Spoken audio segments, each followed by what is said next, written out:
A hiker's guide to plants of the desert Southwest, including cactus, wildflowers, native trees, interesting bushes, and the agave family. You'll learn where to find them, how to identify them, when flowers and fruit are available, and which ones are edible. When people think of desert Southwest cactus, what comes to mind are the big plants, the iconic saguaro, the fleshy beryl, or the petals of the prickly pear. But there are two genus of cacti with diminutive stature that can be found everywhere in the desert Southwest: the hedgehog and the pincushion. Chances are, if you've hiked in this area, you've walked right past them. They are easy to miss because they are just a few inches tall and they typically hide between or beneath shrubbery. These cacti are worth spending a few minutes on because they have some of the most beautiful flowers in the desert, and they produce edible fruit. So this little guy right here is a hedgehog cactus. And this is kind of a typical size. They normally grow in clusters like this. They're anywhere from 6 inches to 12 inches in height, and very spiny. You don't want to get these caught up in your ankles. In a couple months, we're in January right now, in a couple months they will get a beautiful ring of flowers around the apex or peak of each stalk, and followed a couple months later by brilliant, teeny tiny little red fruits that are actually edible. So the hedgehog cactus, very common plant here in the Sonoran Desert, and very cute, I think. He's got a real nice desert-looking appeal to him. What makes the hedgehog really special is the beauty of their magenta flowers. If you can get them backlit, they almost glow with color.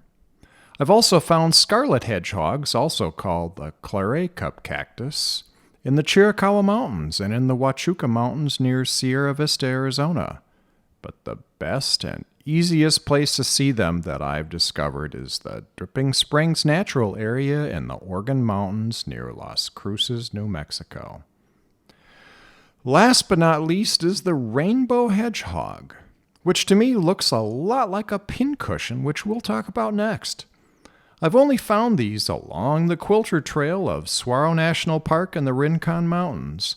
But if you're there in late springtime, do keep an eye out for them because their flowers with the yellow eye and the colorful red spines are exceptional. Hedgehogs typically blossom through the month of April, though if you are lucky enough to find a scarlet hedgehog in the mountains, they bloom in May due to the cooler temperatures at the higher elevations. I had hoped to include some footage of harvesting and eating the fruit, but unfortunately all the hedgehogs I have ready access to are not bearing fruit this year.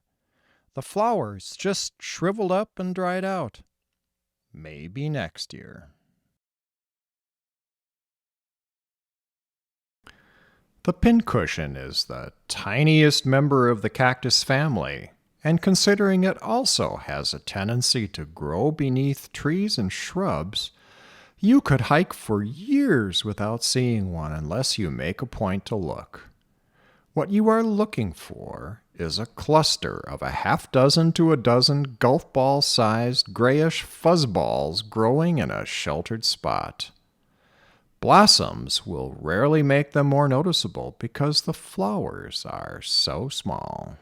Here's how to tell the difference between a pincushion and a hedgehog. The pincushions are about 1/3 of the height. The spines are much shorter and finer and have a fishhook shape.